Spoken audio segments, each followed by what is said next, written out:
sandbox for AI?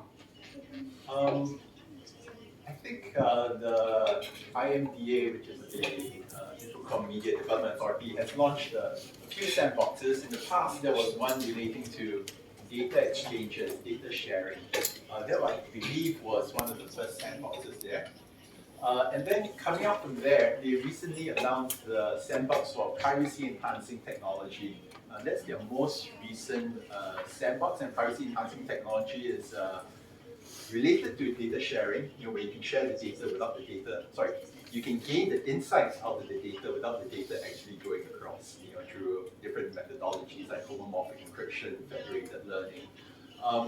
So those are the sandbox which, are well, the PET, the privacy enhancing technology sandbox is the most recent one.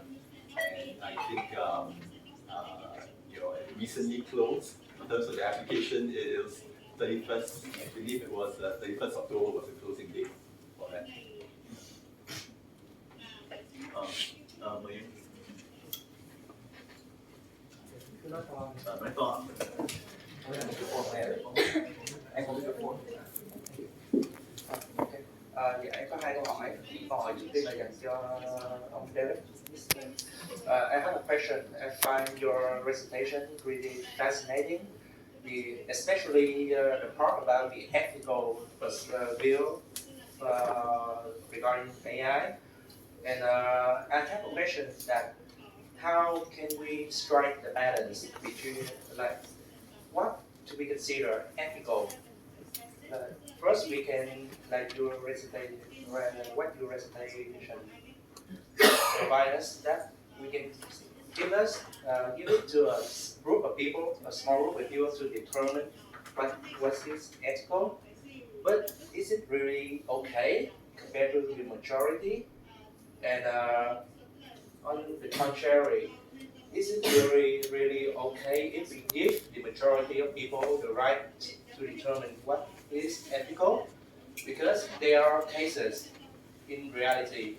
I can remember on Twitter, the platform in America, there were countless AI learning machines that were launched there, and the user there, they give very negative feedback and status posts and tweets. So the AI learned it and behave very inappropriately. So how do we strike the balance? Because I don't think that we can exactly so. But if we do, what are the criteria to do so? And dạ em có câu hỏi cho cô Ngọc ạ. Em có nghe phần trình bày của cô Ngọc là về quyền sở hữu và em có đọc lướt qua thì anh không có thời gian hết, thì em có thấy là chủ yếu là về tư cách về chủ thể thôi. Mình biết đó là chủ đề hôm nay nhưng mà em mong là cô có thể cho mọi người thêm là không chỉ về tư cách chủ thể mà là về cái tác phẩm của AI như thế nào.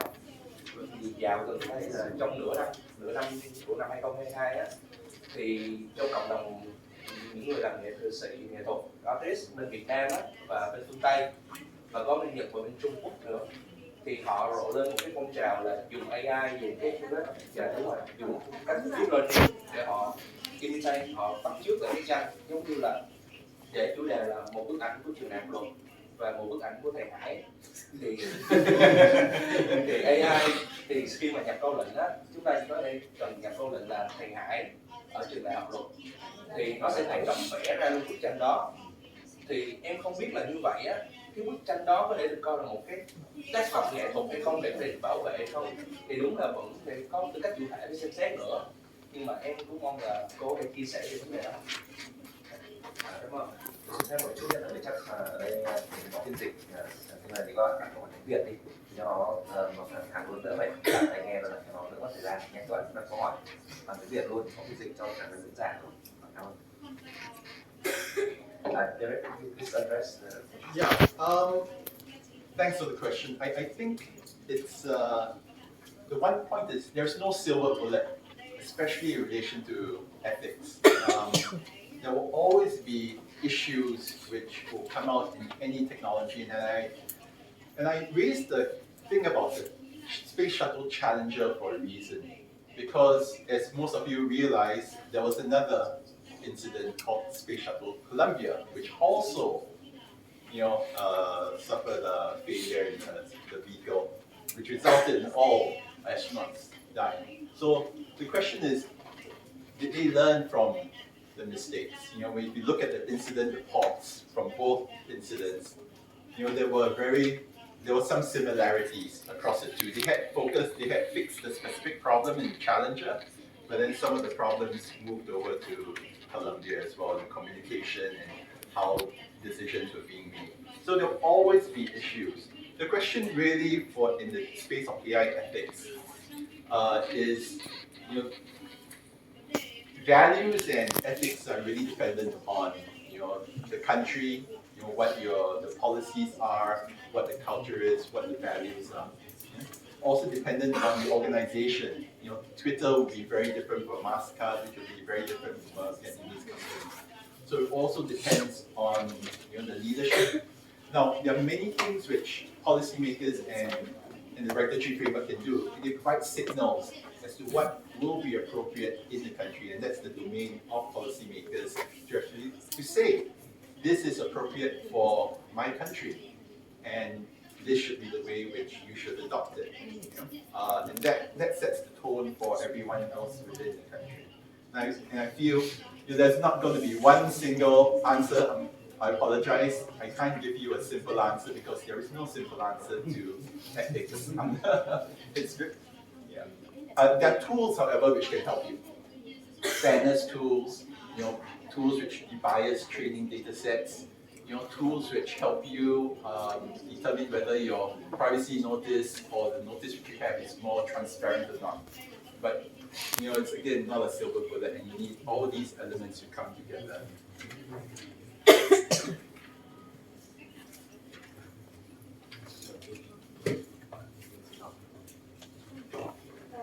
Xin phép đối với câu hỏi của bạn này, mình xin phép có những quan điểm như sau. Trước hết, nếu mà dựa vào những nghiên cứu ban đầu của mình về pháp luật Hoa Kỳ, thì quan điểm của nhà lập luật bây giờ vẫn chưa thừa nhận AI là tác giả, tức là đứng trên quyền nhân thân đó, là chưa thừa nhận AI là tác giả của tác phẩm. Nhưng mà cái khó ở đây theo như mình hiểu á, thì pháp luật ta chưa xử lý được cái hậu quả. Chỉ cần thừa nhận AI là tác giả thì phải thừa nhận quyền nhân thân. Mà khi thừa nhận quyền nhân thân này, nó sẽ liên quan các hệ lụy đằng sau mà pháp luật chưa tiên lượng được.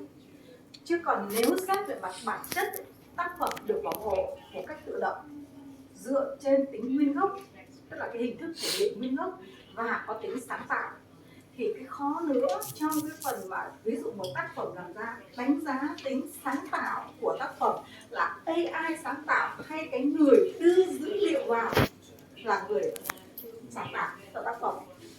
Như là luật sư mà Jericho có nói, trong AI bất luận như thế nào thì yếu tố con người không bao giờ phủ nhận được. Đấy, để có AI thì phải có con người, và con người đóng vai trò xác định bao nhiêu dữ liệu sử dụng, cái công thức, cái lập trình ấy, để sử dụng dữ liệu đấy như thế nào để tác phẩm đạt được cái độ như vậy. Như vậy thì yếu tố con người vẫn mang tính chất quyết định.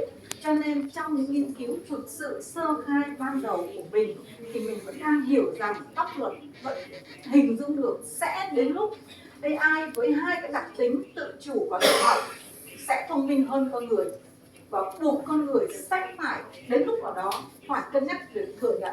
Nhưng cái quan trọng nữa là hậu quả của sự thừa nhận này, bởi vì quyền tác giả thì đúng là hai cái mạng, quyền tài sản đơn giản rồi đấy, còn như quyền nhân thân và liên quan đến việc chuyển giao những cái quyền này như thế nào, bởi vì tác phẩm mục đích người ta sáng tạo ra để thực hiện cái công nghệ để điện ảnh của tác phẩm.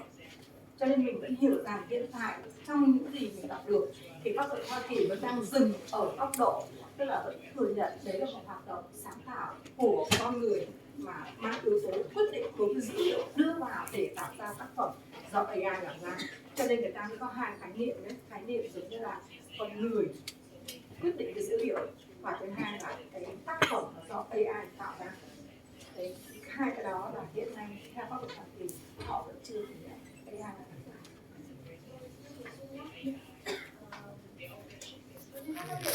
Quan điểm cá nhân, tôi xin phép thay đổi quan điểm cá nhân, và đây không phải là quan điểm chính thức của cơ quan nơi tôi đang công tác.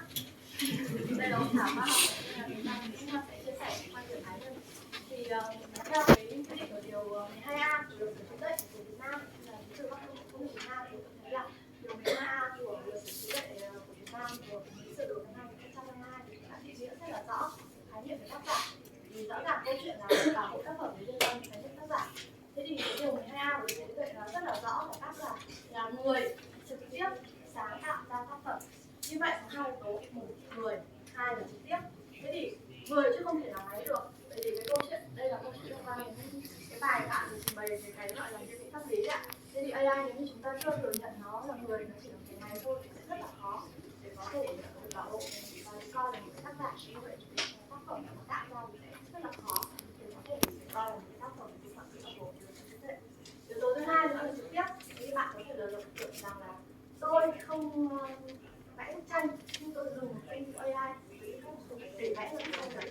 Thế thì trong trường hợp này quan điểm của cá nhân tôi tại thời điểm này nhá, thì tôi nghĩ rằng trường hợp đấy sẽ rất là khó có thể coi rằng là đấy là trực tiếp. Cái yếu tố trực tiếp trong trường hợp này sẽ rất là khó chẳng hạn. Thì đây là cái quy định hiện nay của luật sở hữu trí tuệ của chúng ta thì khi cung cấp thêm thông tin như vậy. Không, nhưng mà đúng là thừa nhận cái quan điểm của chị, nhưng mà cái băn khoăn đó ở đây đến một lúc nào đó thực sự trí tuệ nhân tạo sẽ thông minh hơn tất cả mọi người. Cái đó mới là cái mà luật đang phải đối mặt. Bởi vì thực ra cái dở nhất này khi mình đưa dữ liệu của trí tuệ nhân tạo thì khi trí tuệ nhân tạo thả vào môi trường internet, tự nó sẽ cập nhật tất cả những thông tin, nó tự cập nhật, cái đó người không cập nhật, và nó sẽ có một phần ranh giới, phần nào anh đưa vào tôi lấy ví dụ 7 dữ liệu nhưng AI làm ra một tác phẩm ở trên 200 dữ liệu. Vậy thì cuối cùng cái phần trăm con người quyết định ấy, nó là bao nhiêu so với cái sản phẩm, và cái tính sáng tạo của chính AI nó tạo ra sản phẩm đó. Đấy là yếu tố mà thực sự là chúng tôi đang cố gắng thử xem, đi tiếp xem, học hỏi thêm cái gì. Đấy là cái mà tôi thấy nghĩ nhất. Xin mời mấy bạn. Ban tổ chức cũng để ý xem là có các cái thành phần mà những người tham dự online mai câu hỏi không nhất với diễn giả nào thì nói luôn.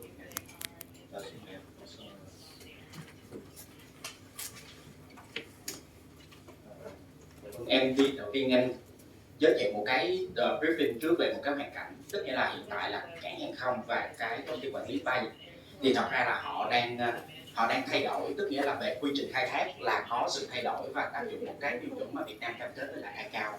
Thì trong đó là theo đối với lại châu Âu thì Việt Nam theo tiêu chuẩn Eurocontrol là họ tức nghĩa là dần dần thay thế con người quyết định bằng máy quyết định, tức nghĩa là đặt ra các scenario khi trong quá trình khai thác. Và trong quá trình khai thác đó tất nhiên là nó sẽ rất nhiều rủi ro liên quan đến tàu bay, liên quan đến hành khách, liên quan đến tất cả các bên. Thì hiện tại là đối với quy định hiện nay thì về vấn đề này, một là hỏi rằng trách nhiệm của người khai thác cảng có hay không, trách nhiệm của người quản lý bay có hay không, trách nhiệm của người khai thác tàu bay vân vân có. Tất cả các bên chủ thể liên quan cũng đã có các bảo hiểm theo quy định hiện hành. Thì bây giờ một cái câu hỏi lớn hiện nay là bởi vì dần dần chúng ta áp dụng công nghệ tiên tiến, chúng ta áp dụng máy học, chúng ta dần dần trao cái quyền chủ động cho máy móc thực hiện thay cho con người. Thì vấn đề là hiện tại các quy định hiện hành chúng ta vẫn đang có và chúng ta áp dụng. Vậy có thiết yếu cần phải có một quy định riêng, một quy định cụ thể để xây dựng điều chỉnh vấn đề là AI áp dụng trong một cái ngành cụ thể hoặc lĩnh vực cụ thể, hoặc là lúc đó xác định lại, tức nghĩa là nôm na là áp dụng tương tự pháp luật, chúng ta có thể áp dụng tương tự các quy tắc, các quy định pháp luật hiện nay, hay chúng ta sẽ cần phải xây thêm với mức độ là càng ngày máy như cô Bích Ngọc nói là càng ngày máy sẽ thay thế con người để ra quyết định, và quyết định đó nó có thể nó dẫn đến đôi khi nó lại rất là thẳng là cái tính mạng của con người vân vân. Thì đó là một cái câu hỏi em nghĩ là một câu hỏi chung để cho các tác giả nào quan tâm thì có thể nêu lên về vấn đề là bên Bộ Giao thông Vận tải cũng đang trong cái chương trình là sẽ xây dựng lại luật hàng không dân dụng, thì nó sẽ liên quan đến là dạy các AI và hoặc là những cái gọi là máy ra quyết định á, thì có nên đưa vào luật chuyên ngành hay không, hoặc là những cái yếu tố đó, thì xin mời các vị xin ý kiến. Cảm ơn. Vâng, vấn đề đặt ra cũng rất là hay và thú vị và rất mang tính thực tiễn. Xin mời các chuyên gia và các vị trong khán phòng là chúng ta có thể trao đổi. Diễn giả những người tham dự online có ai có câu hỏi gì không công nhỉ? Thì em có thể đọc luôn. Mời thầy cũng phải. We have a question for Rachel from attendee from Japan. Is from the National Institute of Informatics in Japan, and he asks you as follows. Thank you very much for your informative talk. I totally agree with you on the most AI system is data driven. However, one of the AI direction now is neuro-symbolic, and this direction is forming a trend in the research, development, and the application of AI. In that sense, I am concerned that solely regulation on data maybe not be a complete solution. So how do you think about that?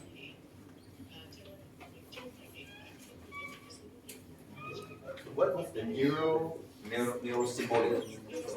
I don't know. What is it? It's very technical. So if I'll to summarize the question, I think whether regulation solely on data is sufficient. My view is that again, regulation by itself won't get you to the outcome which you want to get to. And the outcome usually for most countries is how do we use the technology to help our society, our economy, while still minimizing the risk? How do we maximize the benefits while minimizing the risk? And there's the concept of what they call the Collingridge dilemma, which is at what point do you regulate, especially around technology? If you regulate too early, you don't know what the impacts are and what the use cases, and therefore you might then stop and then bring to a halt the development. That said, if you regulate too late, the technology gets entrenched, and therefore the cost of regulating becomes much higher. Yeah. So the question about the dilemma is always at what point do you do it? I still think at this stage for AI at least, we are still deciding what the use cases are and what the potential impacts are. And that's why most countries have taken this soft law approach, and taken this sandbox approach as well, to the earlier question. The sandboxes enable regulators to work with industry to identify the use cases and then the problem areas. It helps inform what regulation should look like and whether there are any tweaks which need to be made. Because again, I can't see more than what I see. I'm within Mastercard, I don't know what's happening in Twitter.